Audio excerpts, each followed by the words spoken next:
Dari Jeddah kita akan menuju ke Bagus Priambodo yang berada di Mekah. Bagus, silakan. Ya, terima kasih Agita dan juga pemirsa. Memang seperti yang dikatakan oleh Maya, ada baiknya para jamaah saat ini yang baru datang bisa segera menghemat energi karena mereka masih harus melakukan ibadah umrah wajib, di mana memang waktu ibadah semakin sedikit ya, karena pada hari Jumat nanti para jamaah sudah akan dorong ke Arafah untuk segera memulai ibadah di Arafah. Nah, yang sangat penting adalah benar sekali bahwa para jamaah diharapkan jangan lupa untuk terus membawa ID yang sudah diberikan. Yang paling penting adalah ini smart card yang juga disebut kartu nusuk di sini. Ini yang membuat kita nanti bisa beribadah di Armusna. Dan namun demikian sementara itu selama di sini untuk meningkatkan juga keamanan dan kenyamanan, pemerintah atau aparat tempat sudah melakukan banyak sekali operasi atau sidak. Jadi mereka yang melakukan yang sudah mengenakan ihram itu seringkali ditanyai oleh para aparat keamanan di mana kartu nusuknya. Ini penting sekali, jadi jangan sampai hilang, jangan sampai tercecer, jangan sampai hilang. Ya, kalau hilang agak susah karena walaupun ada kuota untuk mendapatkan ganti, namun prosesnya akan memakan waktu dan bisa mengganggu proses daripada ibadah di puncak haji nanti atau pada saat berjalan menuju Armusna. Ini yang tidak kalah pentingnya selain masalah kesehatan yang harus dijaga oleh para jamaah, juga ID. Karena seringkali kita menemukan para jamaah yang kemudian tersesat atau terlepas dari rombongannya, tapi tidak membawa ID yang cukup komplit, sehingga para petugas cukup kesulitan untuk membantu mereka pulang ke hotel masing-masing. Dan biasanya kalau sudah begitu kan pasti yang namanya energi mereka ya kan terkuras. Buat mereka yang sudah terbiasa traveling atau pernah berada di Mekah sebelumnya mungkin masih bisa istilahnya beradaptasi dengan situasi ini.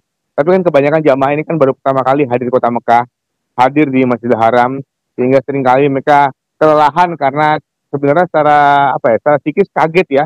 Mereka masih kaget, masih adaptasi dengan kota tempat atau tempat yang baru, terus kemudian tersesat dari rombongan. Mereka sudah panik. Kalau sudah panik, akhirnya bisa yang kesasar begitu. Ini yang bahaya kan, kalau cuma kesasar ketemu petugas nggak apa-apa. Tapi kadang-kadang saya menemukan jamaah yang tersasar cukup jauh dan harus dikembalikan dulu, dan kadang-kadang mereka agak panik ketika bertemu orang yang baru. Nah, ini yang saya pikir ada pentingnya bila para jamaah ingin melakukan ibadah di Masjidil Haram, perhatikan sesamanya, perhatikan rekannya, perhatikan rombongannya agar tidak terpecah pada saat melakukan ibadah umroh. Karena yang pasti dengan semakin padatnya Masjidil Haram sangat mungkin terjadi rombongan ini akan tercecer. Begitu Agita. Baik. Bagaimana kemudian aktivitas di sana untuk seluruh jemaah di sana sejauh ini sampai pada hari ini? Ya, memang pada saat ini saya melihat aktivitas masih cukup padat, di mana memang kita masih ada rombongan dari Indonesia yang baru saja datang pada hari ini atau semalam, dan mereka sedang berusaha untuk menggelar atau menyelesaikan ibadah umrah wajib mereka. Dan itu juga waktunya juga tidak banyak.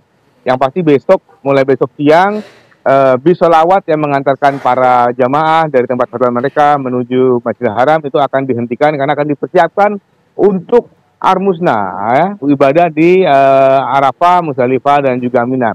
Ini juga sedang disiapkan bagaimana alur yang menarik dan alur yang paling baik buat para jamaah, terutama bagi mereka yang kemudian berusia lanjut dan juga punya permasalahan fisik. Memang sedang disiapkan suatu metode yang disebut metode murur, di mana diharapkan ada sekitar 55.000 jamaah yang lanjut usia dan juga memiliki masalah fisik atau masalah kesehatan bisa menggunakan metode ini. Baik. Metode ini memang menjadi praktis ya, karena dia jamaah tidak perlu menginap di Musdalifah, hanya perlu lewat sedikit tapi kemudian bisa lanjut melakukan ibadah di Mina. Baik. Kita. Terima kasih Bagus Priambodo, informasi langsung dari Mekah, dan tadi juga ada Maya Adnan, informasi dari Jeddah. Terima kasih rekan-rekan, jaga kesehatan selalu.